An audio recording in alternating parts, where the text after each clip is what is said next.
വിശുദ്ധ ബലിക്ക് വേണ്ടി കാശ് കൊടുത്തതുകൊണ്ട് ആ ബലി പൂർത്തിയാകുന്നില്ല. ഈ അപ്പൻ്റെ 37 ഒക്കെ ഇങ്ങനെ ആഘോഷപൂർവമായിട്ട് ആചരിക്കുമ്പോൾ പലപ്പോഴും ദൈവാലയത്തിൻ്റെ ഉള്ളിൽ നടക്കുന്ന ഈ വിശുദ്ധ ബലിയർപ്പണത്തിൽ മക്കളൊക്കെ പങ്കെടുക്കാൻ പറ്റാതെ ഭക്ഷണത്തിൻ്റെ ഒക്കെ പിന്നാലെ ഇങ്ങനെ ആലപാഞ്ഞ് നടക്കുമ്പോൾ സങ്കടപ്പെട്ട് നിൽക്കുന്ന ഈ അപ്പൻ്റെ ആത്മാവിനെ അവർ വീണ്ടും വീണ്ടും സങ്കടപ്പെടുത്തുകയാണെന്ന് ദേവാലയത്തിലെ അൾത്താരയിലേക്ക് നവവൃന്ദ മാലാഖമാരും ദൈവാരൂപികളും സകല വിശുദ്ധരും സകല മാലാഖമാരും ഇങ്ങനെ പറന്നിറങ്ങി താഴേക്ക് വരിക. ഈ ബലിപീഠത്തിനും ജനങ്ങൾ നിൽക്കുന്നതിനും ഇടയിൽ ഇങ്ങനെ നിരനിരയായിട്ട് ഇങ്ങനെ നിൽക്കാം. 1-2 ആൾക്കാരല്ല, ലക്ഷക്കണക്കിന് ആളുകളുണ്ട്. ദൈവാലയത്തിലായിരുന്നിട്ടും ബലിയർപ്പണത്തിലൂടെ കടന്നു പോയിട്ടും നമ്മളുടെ വേണ്ടപ്പെട്ടവരെ നാം ഓർക്കാതെ പോകുമ്പോൾ ആ ആത്മാക്കൾക്ക് ഒരുപാട് വേദനയുണ്ട് എന്ന് ഈ നവംബർ മാസത്തിൽ മാത്രമല്ല, എപ്പോഴൊക്കെ നാം ദൈവാലയത്തിൽ പോയി വിശുദ്ധ ബലി അർപ്പിച്ച് പ്രാർത്ഥിക്കുന്നുവോ അപ്പോഴൊക്കെ നാം നമ്മളുടെ പ്രിയപ്പെട്ടവരെ ഓർത്ത് പ്രാർത്ഥിക്കാൻ മറന്നു പോകരുത്. ആ ആത്മാവ് സ്വർഗത്തോട് കുറച്ചുകൂടെ അടുത്തു. എങ്ങനെ? എൻ്റെ വിശുദ്ധമായ യോഗ്യതയോടുകൂടിയ ബലിയർപ്പണത്തിലൂടെ. ഏറ്റവും കൂടുതൽ ആളുകളെ വിശുദ്ധരായിട്ട് പ്രഖ്യാപിക്കുന്ന ഒരു മാസമാണ് നവംബർ മാസം. കത്തോലിക്ക സഭ ഔദ്യോഗികമായിട്ട് വിശുദ്ധരായിട്ട് പ്രഖ്യാപിക്കുന്ന കാര്യമല്ല ഞാനിവിടെ ഉദ്ദേശിച്ചത്. മറിച്ച് ഏറ്റവും കൂടുതൽ ആത്മാക്കൾ ശുദ്ധീകരണ സ്ഥലത്ത് നിന്ന് സ്വർഗത്തിലേക്ക് കയറുന്ന ഒരു മാസമാണ് നവംബർ മാസം. എന്തുകൊണ്ടാണ് എന്ന് ചോദിച്ചാൽ അതിനുള്ള ഉത്തരം വളരെ വ്യക്തമാണ്. ആഗോള കത്തോലിക്ക സഭയിലെ എല്ലാ ദൈവാലയങ്ങളിലും ഈ മാസം ഒരുപാട് പ്രാവശ്യം പരേതാത്മാക്കൾക്ക് വേണ്ടിയുള്ള പ്രാർത്ഥനയും പ്രായശ്ചിത്തവും പരിഹാരവും ഒക്കെ നടക്കുന്നുണ്ട്. അങ്ങനെയെങ്കിൽ കത്തോലിക്ക സഭയുടെ ഔദ്യോഗികമായ അധികാരമായ വിശുദ്ധ പദവിയിലേക്ക് ഉയർത്തുന്ന ആ ഒരു അധികാരം സഭ നമുക്ക് ഓരോരുത്തർക്കും നൽകുന്ന ഒരു മാസമാണ് നവംബർ മാസം. ആ അവസരം നമ്മൾ നല്ല രീതിയിൽ വിനിയോഗിക്കുന്നുണ്ടോ ഇല്ലയോ എന്ന് നാം ഓരോരുത്തരും ആത്മപരിശോധന ചെയ്യേണ്ടത് വളരെ അത്യാവശ്യം. പ്രിയമുള്ളവരെ, നമ്മുടെയൊക്കെ കുടുംബങ്ങളിൽ നിന്ന് വേർപിരിഞ്ഞു പോകുന്ന നമ്മളുടെ പ്രിയപ്പെട്ടവരുണ്ടല്ലോ, ആ ആത്മാക്കൾക്ക് അവർക്ക് വേണ്ടി തന്നെ ഒന്നും ചെയ്യാൻ പറ്റത്തില്ലെന്നാണ് പറയുന്നത്. പിന്നെ എന്തെങ്കിലുമൊക്കെ ചെയ്യാൻ പറ്റുന്നുണ്ടെങ്കിൽ ജീവിച്ചിരിക്കുന്ന നമുക്ക് മാത്രമേ പറ്റത്തുള്ളൂ. അങ്ങനെയെങ്കിൽ ആ ആത്മാക്കൾക്ക് വേണ്ടി ഈ ഉള്ള ഞാൻ എന്തെങ്കിലും ചെയ്യുന്നുണ്ടോ എന്നൊന്ന് പരിശോധിക്കും. ചെയ്യുന്നുണ്ട് എങ്കിൽ തുടരുക, ഇല്ലെങ്കിൽ തുടങ്ങുക. പ്രിയമുള്ളവരെ, എന്തുകൊണ്ടാണ് ഇങ്ങനെ പറയുന്നത് എന്ന് ചോദിച്ചാൽ, ഞാനൊരു ദർശനത്തെപ്പറ്റി നിങ്ങളുമായിട്ട് സംസാരിക്കും. എനിക്കുണ്ടായ ദർശനമല്ല, 1944 ജനിച്ച് ഇപ്പോഴും ജീവിച്ചു കൊണ്ടിരിക്കുന്ന ബൊളീവിയൻ അൽമായ പ്രേക്ഷിതയായ കാറ്റലീന റിവായ്ക്ക് പരിശുദ്ധ അമ്മയുടെ ഇടപെടലിലൂടെ ഒരുപാട് ദർശനങ്ങൾ അവൾക്ക് ലഭിക്കുന്നുണ്ട്. അതിൽ ശുദ്ധീകരണ സ്ഥലത്തെ പറ്റിയുള്ള ദർശനങ്ങളുണ്ട്, ശുദ്ധീകരണ സ്ഥലത്തിലെ ആത്മാക്കളെ പറ്റിയുള്ള ദർശനങ്ങളുണ്ട്. അതിൽ ഏറ്റവും പ്രധാനപ്പെട്ടത് പരിശുദ്ധ കുർബാനയുടെ ദർശനം. പരിശുദ്ധ കുർബാനയുടെ ഓരോ ഭാഗങ്ങളും ഇങ്ങനെ വിശുദ്ധീകരിച്ച് പരിശുദ്ധ അമ്മ അവൾക്ക് പകർന്നു നൽകുമ്പോൾ സ്തോത്രയാഗ പ്രാർത്ഥനയുടെ സമയത്ത് അസാധാരണമായ ഒരു സംഭവത്തിന് അവൾ സാക്ഷ്യം വഹിക്കുകയാണ്. വേറൊന്നുമല്ല, സ്വർഗം ഇങ്ങനെ പിളർക്കപ്പെടുകയാണ്. ഒപ്പം ദൈവാലയത്തിൻ്റെ മേൽക്കൂര. അങ്ങനെ സ്വർഗവും ദൈവാലയവും ഏതാണ്ട് ഒന്നായിത്തീരുന്ന ഒരവസ്ഥ.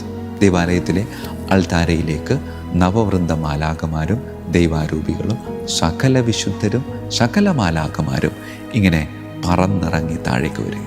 പ്രിയമുള്ളവരെ, സ്വർഗതുല്യമായ ഒരനുഭവത്തിലൂടെ ഈ കാറ്റലീന റീവ ഇങ്ങനെ കടന്നു പോകുമ്പോൾ ഇതാ ലക്ഷക്കണക്കിന് ആളുകൾ ചാരനിറത്തിലുള്ള വസ്ത്രം ധരിച്ച് സിസ്റ്റേഴ്സ് ഉപയോഗിക്കാറുള്ള ശിരോവസ്ത്രം പോലെ ഒരു തുണി തലയിലൂടെ ഇങ്ങനെ പുതച്ച് ദൈവാലയത്തിലേക്ക് ഇങ്ങനെ കടന്നു വരികയും അവർ ദൈവാലയത്തിലെ ഈ ബലിപീഠത്തിനും ജനങ്ങൾ നിൽക്കുന്നതിനും ഇടയിൽ ഇങ്ങനെ നിരനിരയായിട്ട് ഇങ്ങനെ നിൽക്കാം.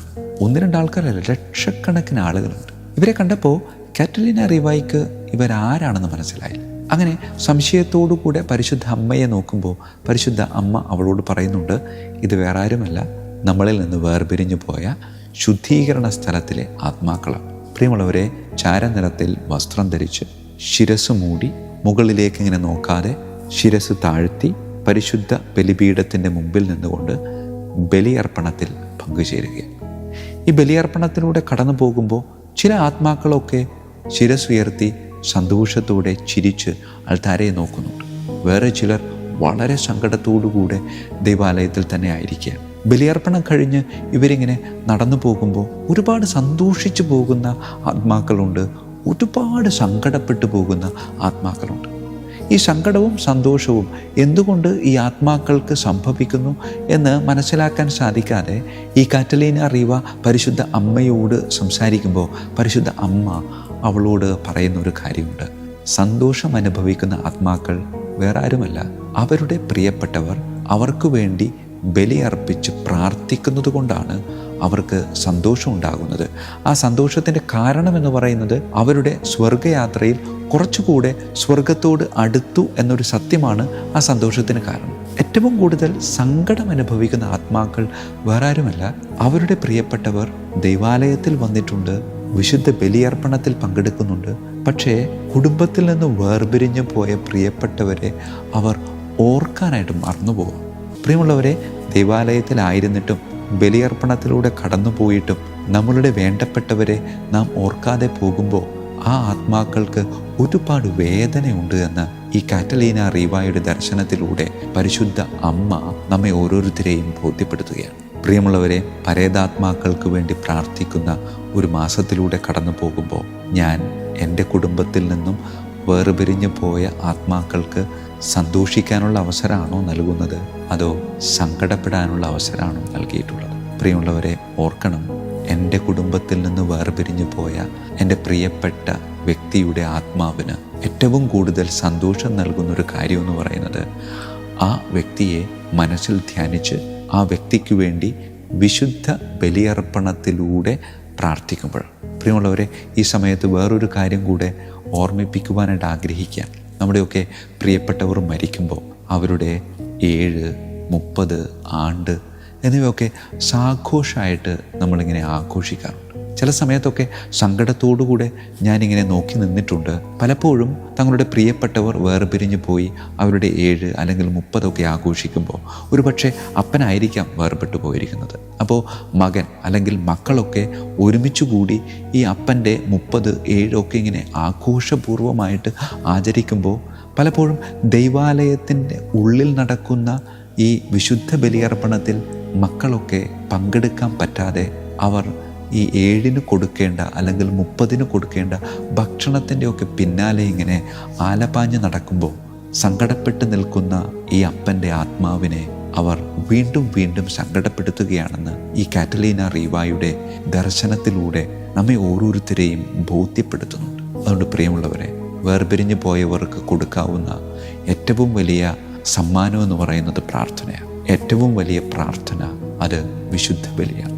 വിശുദ്ധ ബലിക്ക് വേണ്ടി കാശ് കൊടുത്തതുകൊണ്ട് ആ ബലി പൂർത്തിയാകുന്നില്ല. കാശ് കൊടുത്തില്ല എങ്കിലും എൻ്റെ അപ്പന് വേണ്ടി അല്ലെങ്കിൽ എൻ്റെ അമ്മയ്ക്ക് വേണ്ടി കുർബാനയുടെ ആരംഭം മുതൽ അവസാനം വരെ യോഗ്യതയോടുകൂടെ പങ്കെടുത്ത് ആത്മാക്കളെ ഓർക്കുന്ന സമയത്ത് അവരെ ഓർത്ത് പ്രാർത്ഥിച്ച് ദിവ്യകാരുണ്യം സ്വീകരിച്ച് ദൈവാലയത്തിൽ നിന്ന് പോരുമ്പോൾ ആ സമയത്ത് എനിക്കും എൻ്റെ കർത്താവ് യേശു മിശിഹായുടെ ബലിപീഠത്തിനും ഇടയിൽ നിൽക്കുന്ന ആ ആത്മാവ് ഒരുപാട് സന്തോഷിക്കും. കാരണം എന്താ? ആ ആത്മാവ് സ്വർഗത്തോട് കുറച്ചുകൂടെ അടുത്തു. എങ്ങനെ? എൻ്റെ വിശുദ്ധമായ യോഗ്യതയോടുകൂടിയ ബലിയർപ്പണത്തിലൂടെ. ആയതിനാൽ പ്രിയമുള്ളവരെ, ഈ നവംബർ മാസത്തിൽ മാത്രമല്ല, എപ്പോഴൊക്കെ നാം ദൈവാലയത്തിൽ പോയി വിശുദ്ധ ബലി അർപ്പിച്ച് പ്രാർത്ഥിക്കുന്നുവോ അപ്പോഴൊക്കെ നാം നമ്മളുടെ പ്രിയപ്പെട്ടവരെ ഓർത്ത് പ്രാർത്ഥിക്കാൻ മറന്നു പോകരുത്. കാരണം അവർക്ക് കൊടുക്കാവുന്ന ഏറ്റവും വലിയ സമ്മാനമാണ് ഈ ഒരു വിശുദ്ധ ബലിയർപ്പണം. അങ്ങനെ വിശുദ്ധ ബലിയർപ്പണത്തിലൂടെ എൻ്റെ പ്രിയപ്പെട്ടവരെ ഓർത്ത് അവരെ വിശുദ്ധരാക്കാനുള്ള സഭ എനിക്ക് നൽകിയിട്ടുള്ള അസാധാരണമായ ആ ഒരു കർത്തവ്യം യോഗ്യതയോടുകൂടെ ഉൾക്കൊണ്ടുകൊണ്ട് ആ കർത്തവ്യം വേണ്ട രീതിയിൽ ഉപയോഗിച്ച് എൻ്റെ പ്രിയപ്പെട്ടവരെ വിശുദ്ധരായിട്ട് നമുക്ക് പ്രഖ്യാപിക്കാം. ദൈവം അതിന് നമ്മെ ഓരോരുത്തരെയും സമൃദ്ധമായി അനുഗ്രഹിക്കട്ടെ. ഈശോ മിശിഹായ്ക്കും സ്തുതിയായിരിക്കട്ടെ.